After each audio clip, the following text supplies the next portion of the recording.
Yes. So Nortey, thank you. So I think what I want everybody to understand and know that dementia is not a normal part of aging. Right.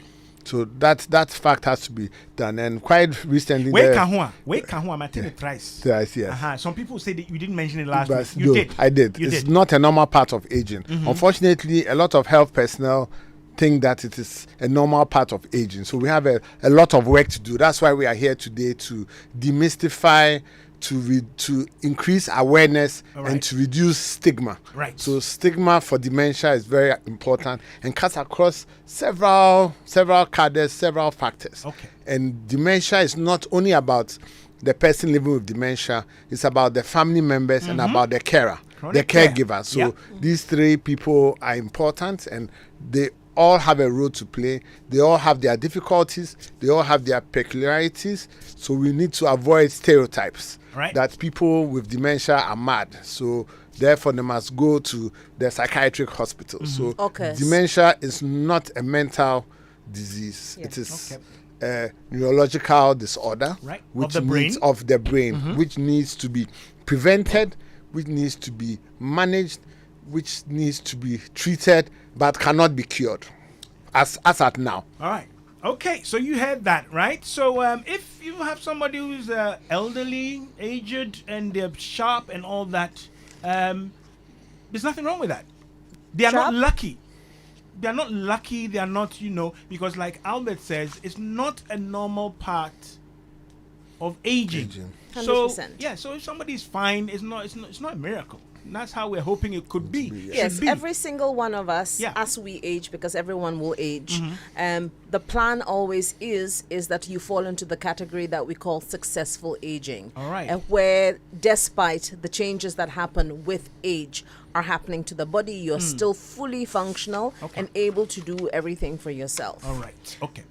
All right. So I love the part about prevention, because we did start this whole series with brain health. Yes. And promoting brain health. Yes. All right. So if we're doing all of those things we talked about, then we can ward this off, prevent it. We can mitigate the risks for sure. We can mitigate the risks. Yes. Okie dokie. So where do you want us to dive in? Since we did a big chunk of it last week, we know what dementia is, but let's hit that again, right? Just the overall definition. Okay. So again, dementia is an umbrella term given to a number of diseases or processes which affect the brain. Okay. And when it affects the brain, it affects us in, I'll say three things: A, B, C. Your ability to function, ability to make decisions, ability to maneuver tasks, ability to recognize, ability to speak, and this also affects your behavior. So your behavior is a whole spectrum. So you behavior in your mood, your recognition, your mood towards other people. So your behavior, so your ability to do things, your behavior changes, and then your communication. So communication is also a wide spectrum. So communication involves learning or knowing how to recognize things, saying things. So for example, I'm saying Nortey, all of a sudden I say Lydia, Nortey, Lydia. I'm not impugning anything, but Nortey, Lydia, then something changes. Or I see a dog, which I have, and I call it a cat. Or people see, so there are all sorts of things. So these three things are important: your ability, your behavior, and your communication. Okay. So these are progressive. They are for dementia. It is not reversible. Right. So I always tell my patients or our clients that there are different types of dementia, which we didn't speak too much about, but I think it's a bit too technical. So it's a big umbrella term. Okay. But with dementia, you are like in a car, Peugeot 504, with no brakes, going down a hill and trying to use your handbrake in those days to stop the car from going down. So you are going down. So what we do as healthcare personnel, as family and carers, is to slow that progression down. Descent, So that's right. that descent, and that's what we are trying to do here. And help manage the issues and the problems that arise despite the management, so that both the individual can be as comfortable as possible and the carer and family are able to manage the situation. Okay. Now, many things can cause these symptoms we're talking about, these progressive changes we're talking about, but they must unfold in a certain telltale way. They must be irreversible, right? For us to say we're talking about dementia. So especially if we're talking about Alzheimer's disease. Yes. But we need to know the reversible causes. Right. So that's very important in the aged. So example, medications. A lot of our elderly patients are on multiple drugs because they may have diabetes, they may have hypertension, they have prostate. So there are some of those drugs may affect your ability to do your behavior and your communication. Infections, simple infections like a urinary tract infection, a common cold, or a sore, an ulcer, or can affect your ability to do this ABC, your ability, your behavior, your communication. So it's our job as health personnel to tease out the reversible from the irreversible. Okay. So therefore that first encounter must be able to tease out the reversible causes. Then we know that we are dealing with the irreversible cause, and then we start the management strategies to go in. So there are a lot of the management of somebody with dementia is multifactorial or multidisciplinary, or now we use the term transdisciplinary. Okay. So we need to look at different aspects. Yes, there's medication. Medication is a small part. There's no cure. Or there are lots of drugs. The big market out there, multi-million business for memory enhancers, supplements, and things to help your memory. What it does is just slows down the progression. A lot of you have heard on news about the new medications for Alzheimer's disease. Made a lot of noise. Fortunately, it does not work in black people. And it's an injection which you have to take monthly, and it costs between 20 to 50,000 US dollars. How does the injection know I'm black? So just to add, we'll answer that question, but just to add to the reversible causes, a big part is indeed polypharmacy that the individual tends to be on.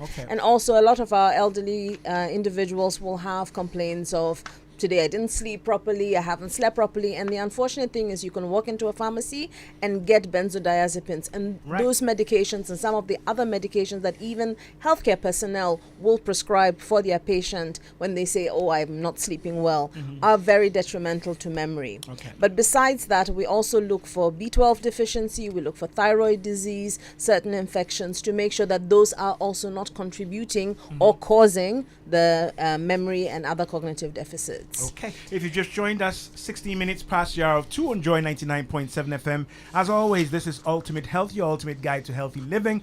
With me, should I forget my name? No, I haven't forgotten my name. Nortey by nature, and I remember the name of my guest. We take these things for granted. Yes. Augustina, my mom's name as well. And Albert, close to my name, Alfred, but I don't use that often. I don't use it often, okay? Only when I have money. So if you haven't heard it, it's because I'm broke. Right, but we're still on dementia on Joy 99.7 FM. We want to demystify it, break it down, get you to know, get you to be able to identify if it's happening to you. And it's a question I'll be asking shortly, right? Because with certain types of dementia, we're looking out also for the awareness, right? If the person is seeing these changes and it's bothering them, does that mean they are better off than somebody who is totally clueless and doesn't see the changes, right? Would that be an indicative marker that we should look out for? So if you've joined us, we're talking about dementia. Oye Nafienya, I see you. I see a couple of others welcoming me. Henrietta Kokomante, I believe. Yeah. Oh, how are you, my good friend? Right. And you keep writing Nortey by nature. It's Nortey by nature. Mr. Mingpafai. Right. So coming back. So these are things we need to understand, right? There was something you were going to add? Yes, you asked the question about how does the injection know you're black? Yeah. And that's to do with the fact that historically, research into Alzheimer's disease has been driven by Europeans and North Americans, where the majority of the population is Caucasian or white. And for the characteristics that we know from those studies, there are certain markers that pair the studies that have been done that have produced these medications that require a certain marker to be present in order for the individual to receive the diagnosis of Alzheimer's disease. The thing that they have discovered, and that's why we are not included as in people of color in many of the studies, is that those markers appear to be absent in us, even though clinically, so the things we present with the memory loss, etc., still looks like Alzheimer's disease. So for that reason, the studies and the trials of the medications which are targeting those markers, because we don't have them, they don't work for us. Okay. All right, but we are still afflicted and we need to understand, right?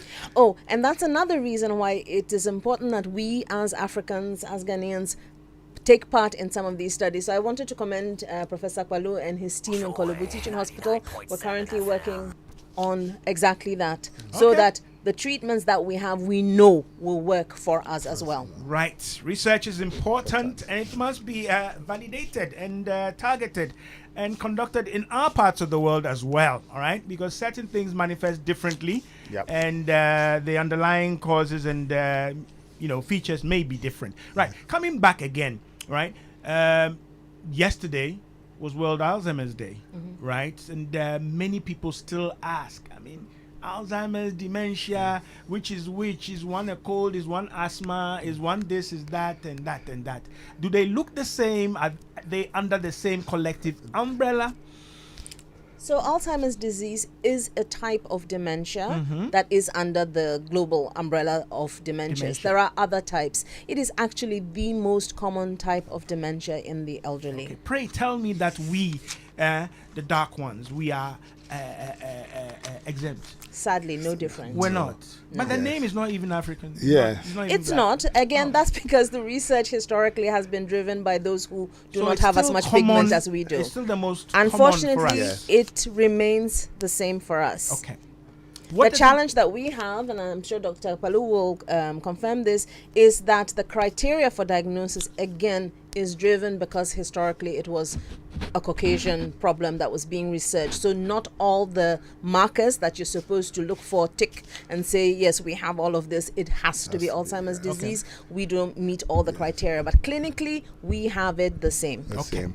But currently, the diagnosis has changed. So the criteria for diagnosis is not only clinical now, with the clinical psychological aspect is there, and then you need what we call biomarkers. So there are blood tests now which can make the diagnosis of dementia. Now the problem is that blood test cannot tell you how far on you've gotten. They just tell you that yes, you have the risk markers for dementia, so start the process or continue what we are doing. So they are still expensive. We are doing some of them in the project that we are doing. In the past, we need to do a lumbar puncture to get those markers, but now they are blood markers. So blood markers, there's even a urine test plus the psychological testing. So making the diagnosis a multidisciplinary team. We need a psychologist, we need a psychiatrist, we need the neurologist, we need the nurses, we need the social workers, we need the caregivers, we need the family members. And that is where the big part of the burden is, recognizing what the symptoms of dementia are. So one of the most common things across board is your parents or a family member tells you that after he's had a big bowl of banku or kokonte and granite soup, and you saw him eating it, then he tells you that I haven't eaten. Then that's where the problem starts. So those are very subtle things that we miss. So even by the time you make the diagnosis of the dementia, it has been going on 2, 3, 4 years back. Before you start getting missing, can't find your way home, forget what your keys are, forget what your spouse is, it's long gone. So we have to try and get this early enough and prevent. But unfortunately, now we think that the dementia prevention starts from childhood. So I was in a meeting on Monday, and the topic was the brain economy. What's the brain economy? Not even brain health anymore. Every 3 seconds every 3 seconds from now, 1, 2, 3, somebody's getting dementia all over the world. So we need to bring that prevention early. So what's the brain economy? Our water bodies big trouble. Our buildings, type of cars we use, there's environment, pollution, all the things plastic that challenge pollution, and compromise brain health, noise pollution, right. heat pollution, dollar pollution, CD pollution, all these make you have dementia. So we need to put the brakes, because in the 30 years we are growing older.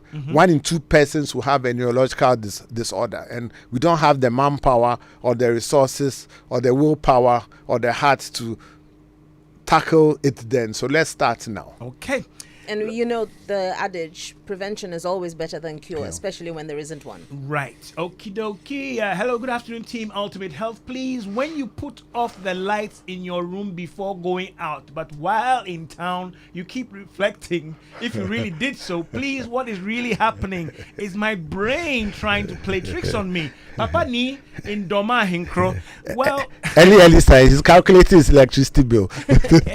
No, I think so. Most people will identify with this, and it's usually when you're distracted with 1,000 things, including the dollar and CD pollution, and you may miss these things. But the fact that he's trying to remember, oh, did I put it off or not? Right. That is a sign that his brain is still working, just that he's probably very distracted. Right. So that by itself is not a sign. And it needs to be very serious before we start talking about certain types of disorders, okay? Oh, yes. So we are not there yet. I mean, if you are checking, Charlie, check, because the bill, be joke.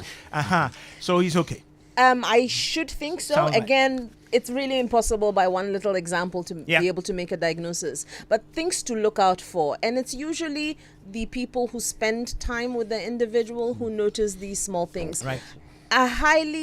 Someone with a higher level of education can tell themselves that there's an issue, and they get anxious about it, and that's why it sometimes starts as anxiety, because they realize that they are not as sharp, in inverted commas, as they used to be. So they notice it, and that's usually quite early on. So the individual may notice it themselves, and we call that subjective complaints. And then if they complain about it, we do testing and we confirm, yes, there seems to be an issue, or no, there isn't one, or maybe we're on the way. So what you can also notice in your loved one is paucity of language. So in the past, they were able to speak eloquently and use 1,000 different words to mean the same thing. And then you realize that now when you're having a conversation, they're going this thing, forgetting the names of words, etc. And the range of words that they use when they're describing things has diminished. Yes. It is actually, you mentioned this, is the person who notices they have a problem or the person who doesn't seem to realize they have a problem. Which one is lucky? Neither is lucky. But the person who is not aware they have a problem is probably a lot further along in the process than the one who notices that something may be wrong. All right. And there are a whole range of other things. Use of language, like you just mentioned, right? Being able to relate things to their use, their function is also another thing. So this is it looks like a spoon, but it's a toothbrush. The toothbrush. Recognizing things, placing things, your environment. So I think I want to talk as a patient who is living with dementia. So we are discriminated against. Do let me know when you come back as prof. All right. So that my listeners you may listen again. So I'm discriminated against. I'm avoided socially when people are talking about. I'm in the room. They are talking about me, not to me. They make decisions for me where I can stay, where I cannot stay. My house is in Latobi Okoshi, and my child has sent me to large community 25 somewhere where there's nobody there. They lock me in the house and they go. They decide what I eat. They decide what I cannot do. They laugh about me. Sometimes you can't decide.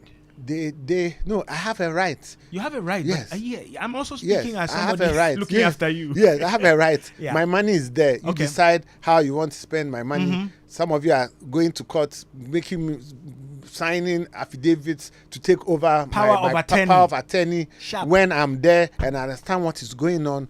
No, you are discriminating against me, so you need to stop. Talk to me with respect. That is a daily battle. Talk to me with respect. Don't talk over me. I'm not a teenager. I used to spank you when you were a child. Now you want to push me around and push me. No, I will rebel. I'll wee from the beginning of the room to the next room, and I'll poo-poo when I'm not supposed to poo-poo because I'm punishing you for what you are doing to me. So but, we need... But hang on a sec. Yes. Because I know what you're trying to do, but Yes. somebody's going to listen to this, and I'm putting this to both of you, that, okay, so some of these things are deliberate. Well, no, I would say they are not deliberate. That's the catch. That's the catch. That's But the you have catch. to understand. Professor Kwalu, come back. No, I'm still in dementia. You are still... I'm still dementia. What I'm trying to... Let's slow down a bit so that we don't lose our listeners. We're explaining the range and the spectrum of cognitive functional decline and some of the causes of it, right? And you're putting yourself in that person's shoes. But I'm just thinking that, well, somebody could listen to this, so anti-intentionally urinated this. So that is not what Dr. Kwalu is trying to say. I know. So what he is saying is that the individual that has what the individual that has the cognitive deficit is rights. In a different, rights for sure, has feelings, but they also are in a different plane in terms of understanding what's happening around them. And what to you may have been a casual, oh, he doesn't understand anyway, so I'm going to say it, can be hurtful to the individual and their reaction, emotional and physical, to hurtful words, because the individual is not completely gone. Exactly. Right. They are still there, and it's hard to gauge how much they can understand and how much they can't Islands understand. and pockets of ability and function. Yes. And then the decision, if you say they have done something on purpose, it's a judgment call that this is an appropriate response to this kind of interaction. To them, it's an appropriate response. They're not doing it on purpose. Also, you have to think, what did I do to deserve this kind of response? Even if the response may not be appropriate in what we call normal terms. All right, 30 minutes past the hour of 2, and it's getting heavy, but that's what exactly it is. It's heavy lifting, especially if you're doing it long term. You're not doing it for 1 week, 2 weeks, and you're done. Not at all. All right, so we need to understand this. We need to empower, inform, and transform ourselves into helpful, significant others of these people who have these challenges, and then we can partner them to do things differently, right, and improve their quality of life. That's why we're spending so much time on this. If you just joined us, you're listening to Professor Alberta Kwalu and Dr. Augustina Chawe-Feli. They are neurologists, and we're talking still in the umbrella spectrum of dementia. Today, we're veering a bit more towards Alzheimer's, a type of dementia. If you have any questions, concerns, experiences, we're live on Facebook and YouTube. WhatsApp is 055 11 11 997. I've been told to say that slowly. And let me activate the phone line 030-221-6541. You know, we can rattle, but hey, it may get to a point in time in our lives when we can't do that. And we've slowed down considerably. Okay, 030-221-6541. Once again, many thanks to the Neurology Society of Ghana, of which I have the president and the treasurer in the studio. Yeah, I'm sure they have an anthem there. But they've been helping us for the past couple of weeks with many things, right? So if you have questions, concerns, 055 11 11 997. That's WhatsApp. And the phone line is 030-221-6541. Right. Back to... Are you back? Yes. All right. Professor Kwalu in the beginning mentioned that when we make a diagnosis of any dementia, but today we're talking about Alzheimer's disease, we have at least 2 people that we have to take into consideration, the individual themselves and the impact of that person's health on their carer. And in our environment, that carer is usually a family member. The health, our priority, of course, is the individual themselves with their disease, but we cannot forget the health of the carer. And the health of the carer is always negatively impacted merely by the fact that they have to take care of someone. So that means their risk of heart disease, their risk of stroke, their risk of a whole bunch of other things increases significantly. So when we're counseling, we're always counseling bearing in mind, of course, the patient themselves and the carer. We have to always be cognizant that this is not an easy job at all. We have to let them know that it's okay to take time for yourself. Because when you're frustrated, you're a very bad carer. You need to be in good shape to care. And most importantly, psychologically, you have to be in relatively good shape, and which is why your own rest is so important. Because as soon as you get frustrated, you get angry, you get upset, you get sad. This is your loved one, and they're insulting you, they're doing all kinds of things. it is very easy to overstep the line. boundary and become neglectful, hurtful, Yep. and beat sometimes. But Tina, even worse in the family dynamics we have, this is a shout out to all the family members who are caring for their patients or their carers living with dementia, who are doing it alone. Yes. And some of their siblings are sitting on the couch and putting their feet up and not Yes, not exactly. and not caring. So I had someone who cried on me. She was a nurse, has a mom living dementia. She has other siblings, but they've left it all for her. She's put her life on hold for It's that. tough. And it's It's a tough. blessing you get. So hold on there Yeah, and yeah. hang on there. Okay. I will Let me add just this quickly- from a quickly- female. Yeah, just quickly. Yes. Right. I have a caller on the line. Let me show some love and care on the line and come back. Yeah. Hello. Good afternoon. Good afternoon, sir. Yes, sir. What's your Is name? that Professor Akpalu there? Pardon? Is that Professor Akpalu in your studio? Yes, please? Prof. Palu is in the studio. I would like to use this opportunity to say thank you, Prof. Akpalu. My name is Frank Adiman. You were of great help to me when my mother was going through this challenge. And we were strengthened by your encouragement. My wife and I don't know if you could remember, we came to the hospital with my mom. Yes. And Thank you. You gave us strength. Victory Sofosu. Okay. Yeah, finally she gave up. I mean, October last year. That's why you've not seen us since then. But then I think through your advice, encouragement, and guidelines, we were able to go through the challenge. It was not easy for us, Doc. I know. And I think I've been seeking for an opportunity to say thank you. My wife and I will pay you a visit to say thank you Thank you very much. for all that you did for us. Right. Right. And it's so difficult to remember all the families that have been touched by what we're talking about and all the families that in our professional roles we've helped or assisted or supported, right?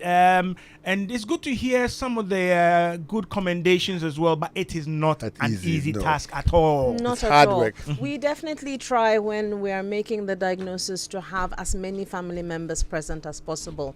And we always say this is not the job for one person. And indeed, we are grateful when we have them. Everybody has to pull together. Yeah.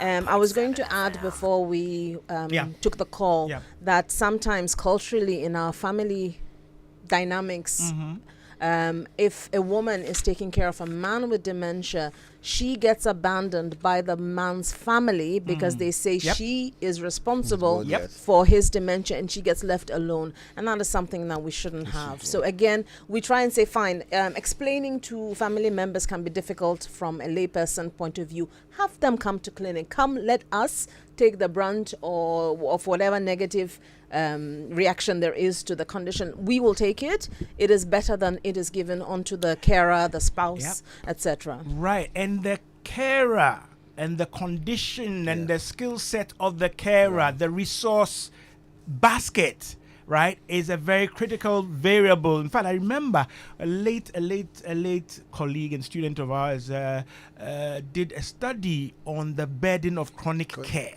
And the dynamics, it's heavy. mind-boggling. Yes. Right, what you do, and it's not just with dementia. Okay, so we need to have people. It's with any chronic illness.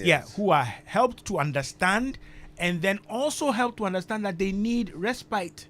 They need spaces where they can replenish, rejuvenate. Absolutely. Right? Otherwise, things get very bad. So, not unfortunately, in our space, I mean, to make life easier for our carers, family members, carers, we need daycare centers. Yes, and appropriate support services. Yes. There are few daycare centers, Golden Child, but I just want to leave, if we don't go away with anything at all, not 4 hours for helping your patients living with dementia. One, reassure yourself and them too as well. Have a routine. Let them have a routine. Structure, routine is very important. Wake up in the morning, we are doing this, we are going there. It is a routine. We bath roughly around this time. If he doesn't want to bath, you just leave exactly. it. Speaking of routines, if the routine doesn't suit the individual, fighting force. about it is Don't useless. Don't fight it If he about goes it. 3 days without bathing, as long as he's not getting infections from it, it's perfectly fine. So you have to reminisce. So reminisce, help them go back. Let's go back into the past, because open door. So you think, so do you remember? Don't say, don't you remember? Said, oh, when we were 10 years ago, we went to Babylon. Yeah. So we went to the Garden of Eden. And they will say, okay, yes, we remember this. So reminisce with them and redirect. When he says that there's this other patient who says there's gold in his house, the family members were against. I said, no, give him shovel. Let him dig. After one day of digging, he said, okay, the gold has gone. Maybe I was promoting Galamsey there, that house. But let's have then 3 C's: care, compassion, and courage. You have to have courage to help with this. It is, you are embarrassed when they go into public and do things. Take them to the social gatherings, help them. There's a clip of somebody on an airplane where somebody had dementia. The wife went to the bathroom and there was confusion. So show love, show care, show compassion. Be committed to the cause. Be competent and know how to communicate. So and also know when to seek help. Yep. You can't do everything by yourself.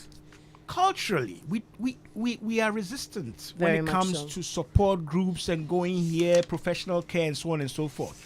But I know people, even with breast cancer, I know somebody who lost his wife more than 12 years ago, but he's a key pivotal member of a support group, and the experience he has, right? So let's shun this thing where we feel, well, if you go and join a support group, then people will know your family has an issue and all those things. Actually, we have a large Alzheimer's disease support group, the ADI. The ADI.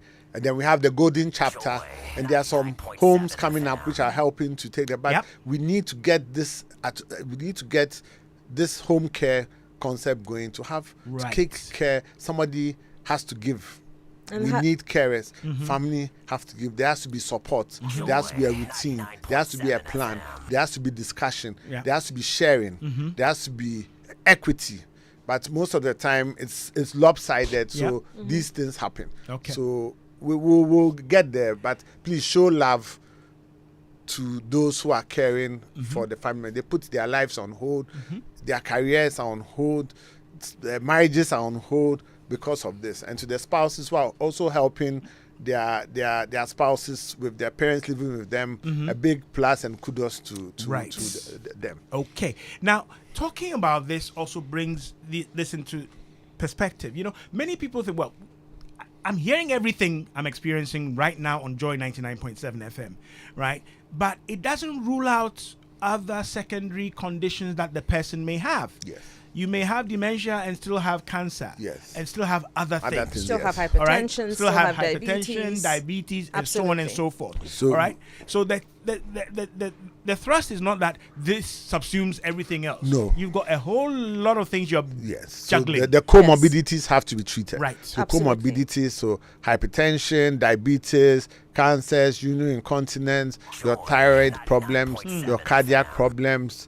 Everything is a whole context, and if those including poverty. Yes, if those are not taken care of, I don't know about the poverty, but if those comorbidities are not taken care of, they expedite the worsening, make it more difficult for the individual. So they absolutely must be taken care of. So there's going to be a workshop on how far or where is the aging bill. I won't sound controversial, but there are so many other bills which are at least important, but they've gone through. But the aging bill, we are all growing. The aging bill is an important part of we are going by 2030, our population of aged will have increased. So governments and parliament and all those, they are all above 60 years. So they must they must feel it that folks, it will be their turn very soon. So they must get this bill passed, folks, as quickly as possible. As Prof is speaking, I'm just remembering some of my days in the corridors of Parliament, some of the bills we've had to fight for, and what it takes to get a bill passed in the collective interest of everybody, right? And some of these things are pushed aside, and you'll be amazed. Ghana was the first to sign. We are first to sign everything. But we don't implement. So please, Parliament and all we need to get these things, shakers and movers. Okay. Hello. 1 in 3 people will get dementia.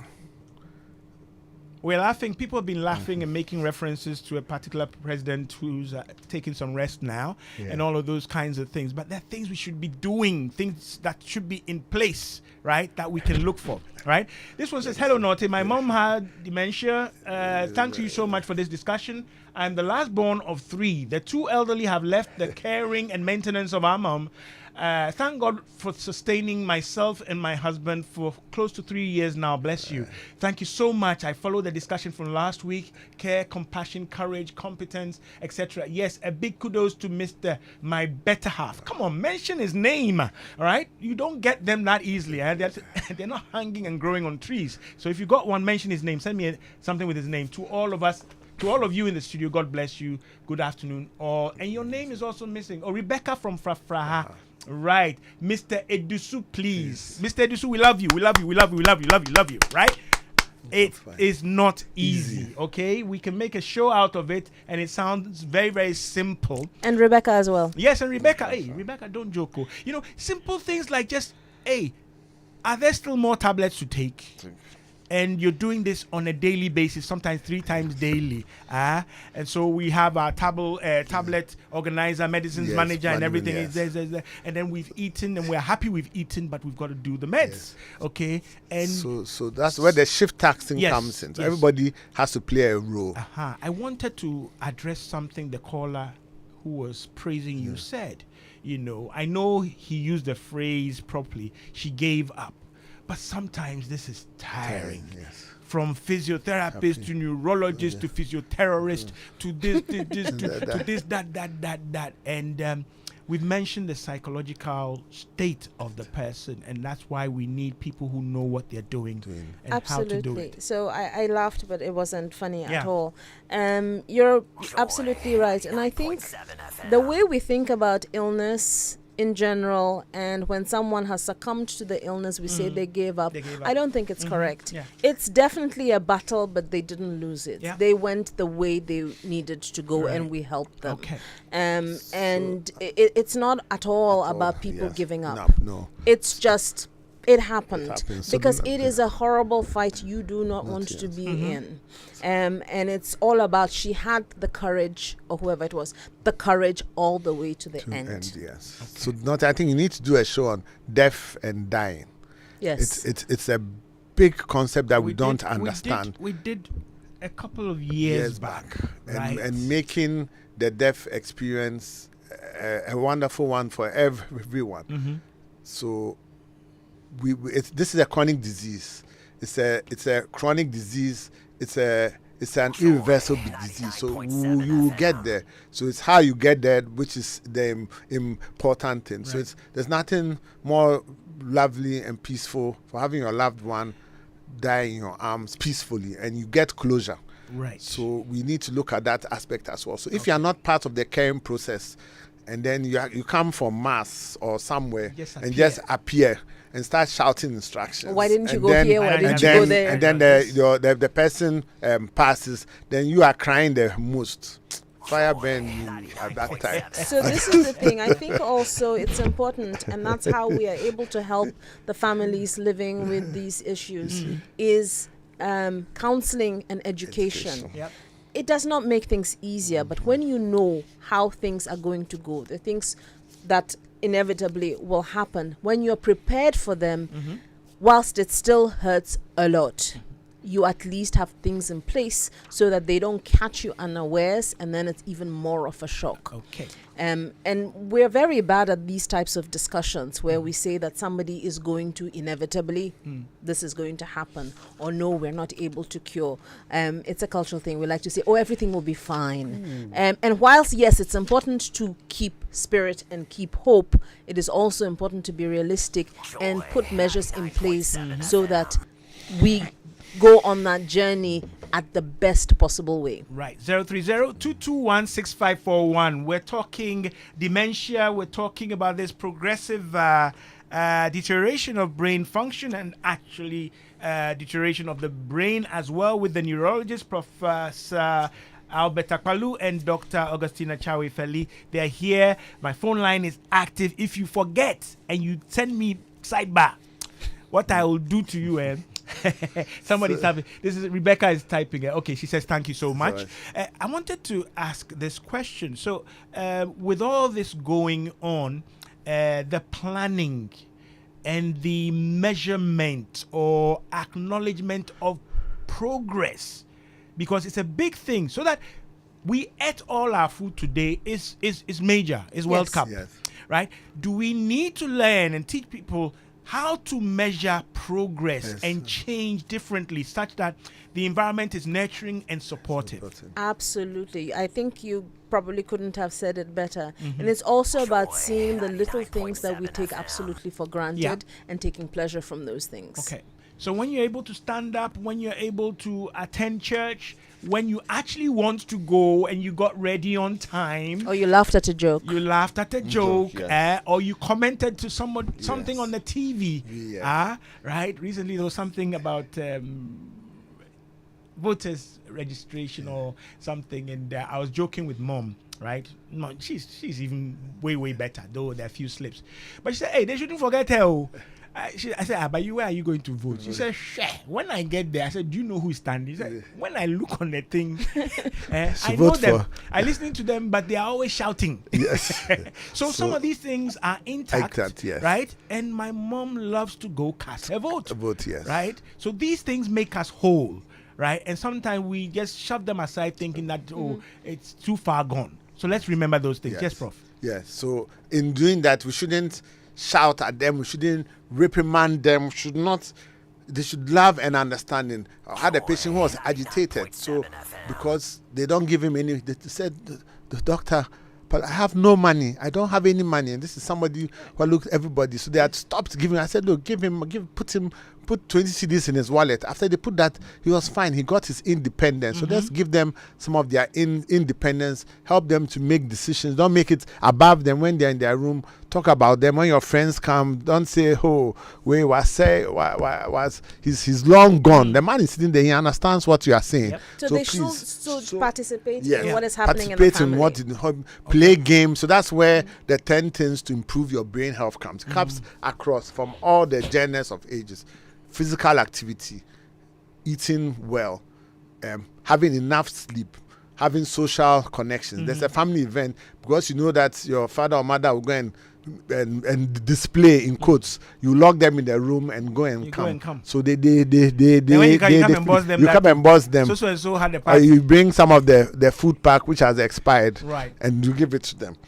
So drinking water is important. Our diet, and then learning new things. So you don't lock your person living with dementia in the house alone and go to work. By the time you come back, there'll be chaos. So there has to be segmental stimulation. Somebody has to be there. Find a neighbor. So we have big neighborhoods. We are losing that social fabric where people care for other people. So there should be some pooling. Somebody in the area should be able to check in and then care for, and to be able to provide support. And people have trackers now. I had a patient of a client of ours who she knows how to slip out of the house. She even jumped the wall once. So they got a tracker and they're able to find where she is and then bring her back. Neighbors also find we've talked about that the last time. They find, so let's look how we stop visiting each other, we stop doing things for each other. So that's social connection. We need that social connection. 52 minutes past your hour 2. We've got about 8 minutes, but let me come back to this, and I want both your takes on this. You talked about polypharma, lots of medications and so on. Many of them are well justified and legitimate, right? But we do have families confronted with what we're talking about and many other things who get a lot of, in quotes, advice and other things from faith-based places, from traditional or alternative healers and so on and so forth. Some are even encouraged to stop medications and so on and so forth. And listening to you, they might be saying, well, basically there's no cure, and they become vulnerable to these things. What's your word on that? So I think the challenge is, and the pastors and all that as well, for medical personnel, we are simply ethically, legally, morally not able to give guarantees. And the human mind is such that it wants to hear what it wants to hear. Right. And so often when we're giving our guidance, our counsel, because sometimes we are forced to, in a way, to speak in relatively abstract terms with no defined endpoints, and we're promising no cure. In fact, we're sometimes saying outright, there is no cure, but this is what you can do. Okay. It is very easy for someone to get into a state of desperation, and we completely understand these things, and go where they will hear what they want to hear. You need to know you are vulnerable. Exactly. So we guide them, at least we try to guide them and say that, look, it's absolutely normal. You want to do the best for your mother or your father. Okay. And you think because you're hearing a whole lot of fancy promises that this can be done here, that can be done here, do your research. This is what we know from a medical standpoint. Right. The evidence for all the other standpoints is this or it's not this, but please do not be swayed by, we are advising you, do your own research. Think about it. Does it seem possible? That sounds like a very open flexible door. But so, right? so there's the first thing in medicine is to do no harm. Right. So we have to be very accommodating to all our patients and their carers and their families. People will come.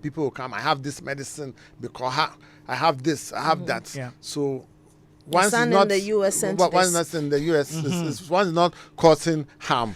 So I've had to vet medicine. So when you're coming, bring the medicines. Since one day I had a slip. Somebody had a stroke, hemorrhagic bleed, and the in-law from America brought him a blood thinner, rivaroxaban. He said, "Hey, mommy, wait, the person cool." So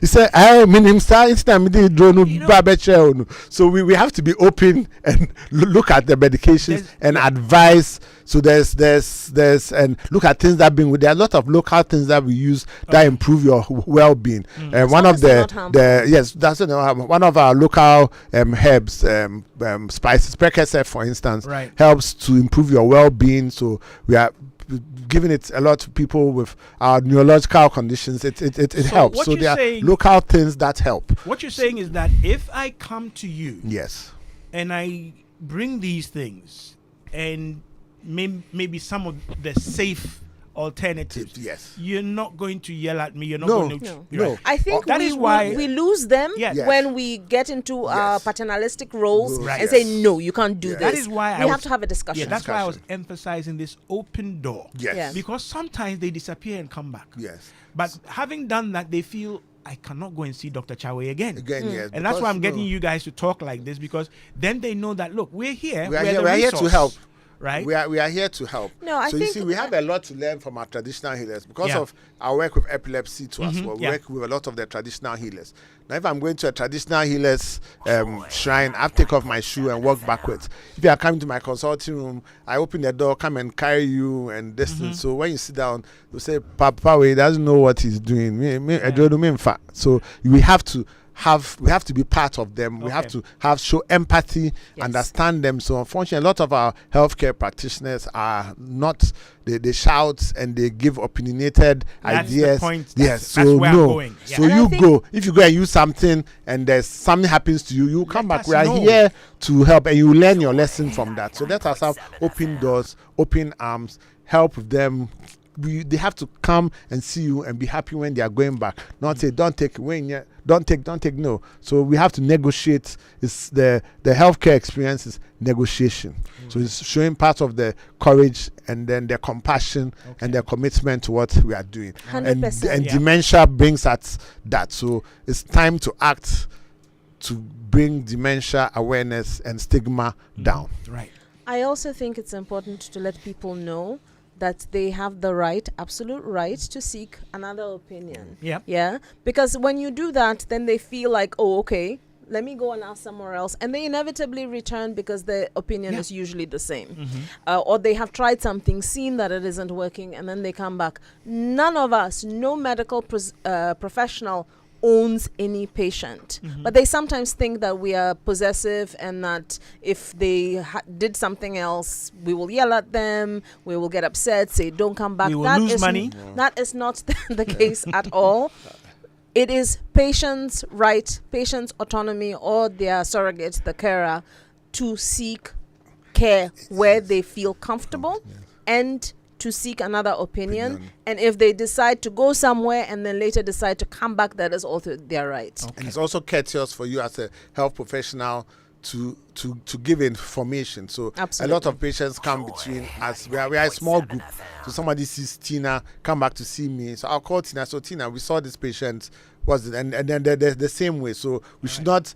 It's part of our professional ethics not to bad mouth each other and etc. But show care, show compassion. But unfortunately, the health-seeking behavior of the people in sub-Saharan Africa is not to find out what caused the disease, but who caused the disease. So we shouldn't dabble in that. We shouldn't dabble in that aspect of the health, but find prefer solutions. Explain. This is your brain. This is your scan. It's shrunken. You've lost volume. Loss of volume is equal to loss of function. So. It may tell them that these things are going to happen.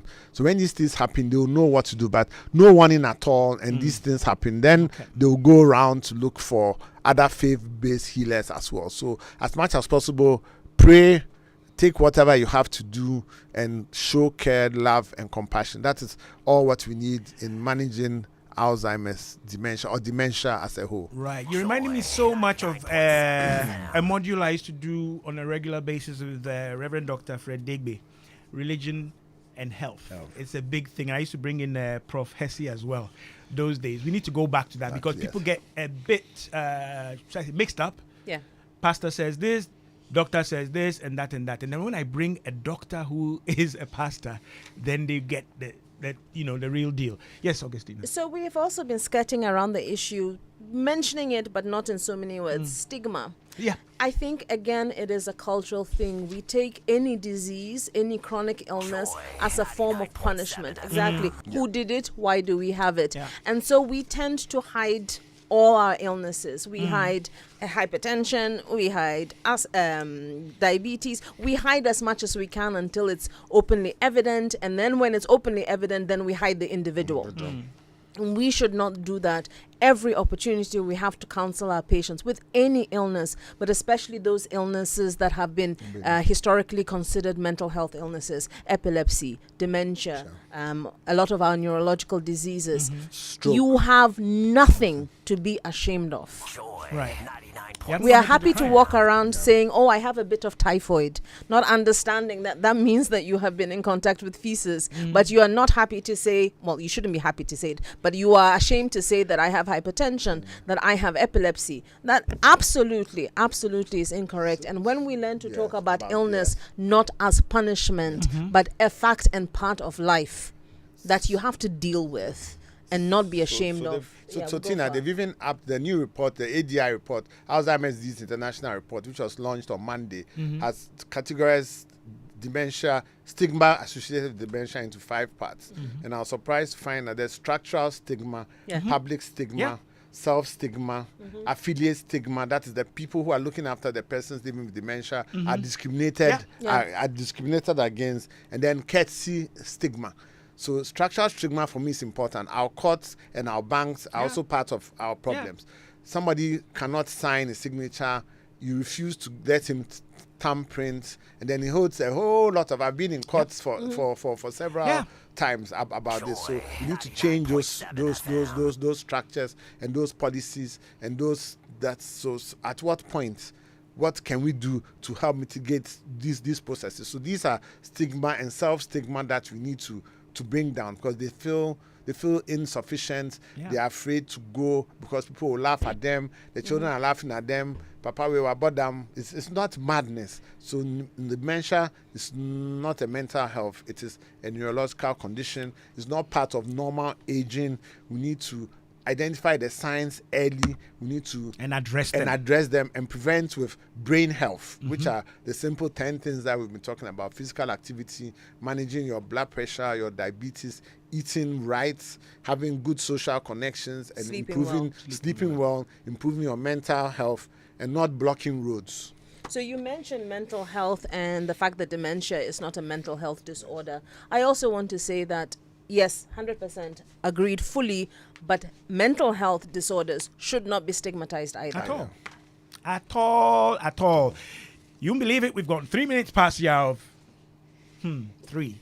And we're still in business. Many thanks to my Professor Albert Akpalu and Dr. Augustina Chawefeli for, I don't know, this has been awesome.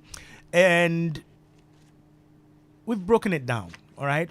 Saying it as it is, all right? But it's still heavy lifting. If you're on your own and trying to do this, I'll bring in some of the care agencies, some of the support groups, so you know what home health care workers do, who they are, what their recognized agencies are, and so on and so forth. There's a lot out there that can make it easier, right? So don't do it. There also should be more regulation. Yes, more regulation. And that's the last thing I was going to wrap on, which is, stigma forces us to hide things. Yes. As soon as we break down the walls of stigma and discrimination, the laws will come, the legislation will come, the provisions will come, the spaces in health insurance will come. Right? It's when you're talking about that we realize, oh gosh, there's so many people out there that need this. Yes. Right? So we need to start looking at these things and talking about them in a more legitimate and friendly way. Many thanks again to the society. And I'll be looking for ways to pull you guys back. It's still Suicide Prevention Month. It's so many other things that I've next month is stroke. Yes, I've set aside so many things because I wanted to focus on you guys. I need a neurologist in Sunyani and Kumasi that I'll talk to the two of you about. I got something interesting over the weekend. But folks, it's been great. Let me also tell you that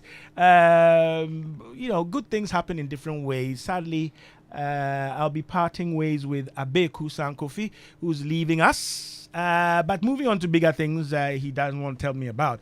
I've got a new producer called Ziggy. Ziggy will be here with me. It'll still be Ultimate Health. When I think about it, I've had so many producers over the years, 20-something years, from Stan Dogby, all the other, Senato Klo, you name it. They've all been through Ultimate Health. I'm still here. I need to go.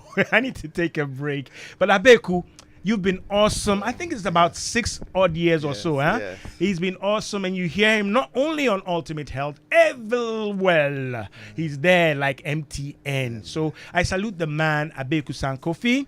He came in today to do some baton change with Ziggy. So next week, Ziggy and me, we shall zig.